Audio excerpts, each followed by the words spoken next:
Hello, this is Their Strategy, and today I'm bringing a StarCraft game between Lukkster and Poorturtle. We have Poorturtle spawning in the bottom left-hand corner as our red Zerg player, and Lukkster as our blue Protoss player is in the bottom right-hand corner. The map, of course, is Chakras Plateau, and it will be a PvZ. I'm pretty sure this is a Silver League game on this map, so we'll see if the Protoss decides to go. Looks like he's gonna go, I'm assuming, Gateway first, and the Zerg is pretty standard so far.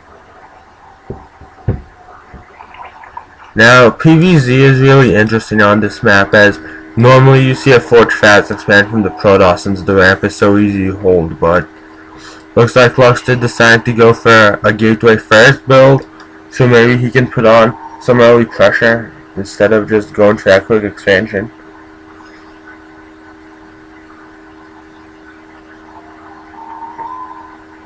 Just scout the probe here.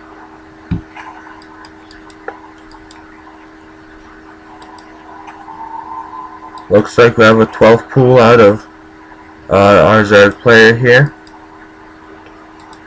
Maybe he's trying to deny the probe from blocking the hatchery when he does decide to take it. Now getting a gas.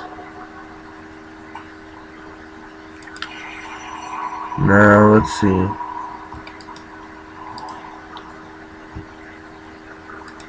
Protoss still playing very standard for this type of gateway opening. Nothing out of the ordinary so far. Getting a second pylon. Our Zerg player saturating his gas. Let's see, what will he decide to make.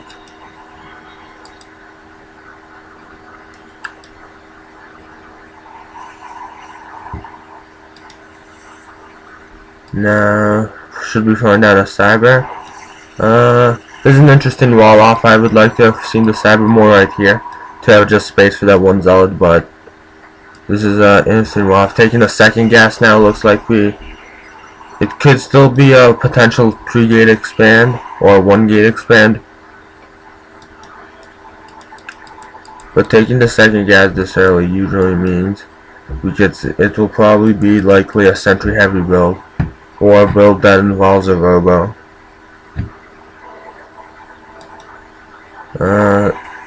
Probably gonna use the probe here. Now, what surprises me is the Zerg isn't looking to make any plans to expand so far. It's still pretty standard so for our Zerg player though, so nothing out of the ordinary too much. There's the speed. Now he should stop harvesting gas right about now. Oh, he's in a roach horn, so this could potentially be a 1-base all-in, or he could take a third. Now, I really don't understand this fast layer. There's a really fast layer for him to get and a really early second gas. He doesn't need a layer or the second gas if he's doing a roach pressure. It would have been better to dump those minerals on this hatchery instead of getting a really fast layer. The only reason he should have a really fast layer is maybe he's playing to Nidus, but that's unlikely off 1 base with roaches.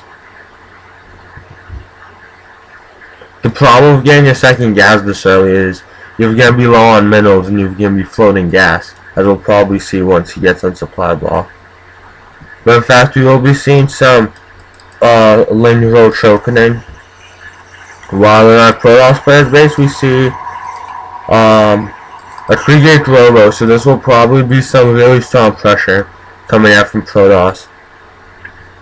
Now normally this would be pretty all in, but since the Zerg still hasn't taken this expansion, they're both basically all in. So now sending a sentry to deny the Overlord probably would have been better to send a Stalker just because it does more damage.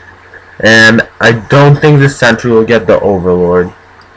I mean, it's just tickling the Overlord. The Overlord's still escaped at around 2/3 health. Of course, this does weaken it for any later scouting he will do. Now, let's see.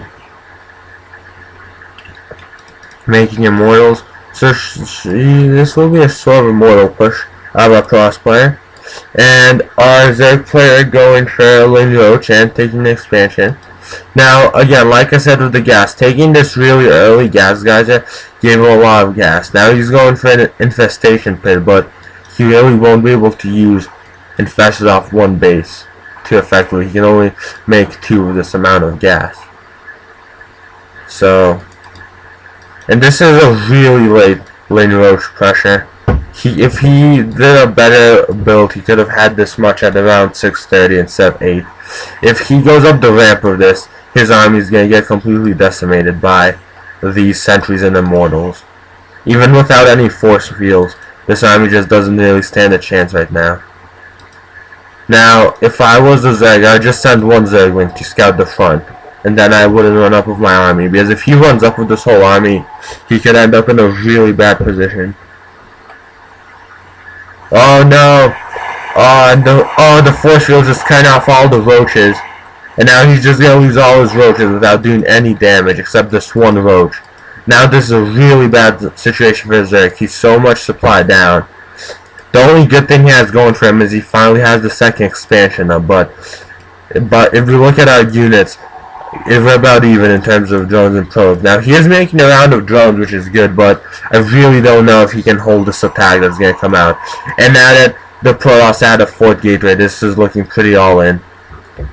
Now, he did forget the sentry at home, which is really a big mistake in this case. This sentry has 3 force fields of energy saved up, or 2 guardian shields, so it's out of energy.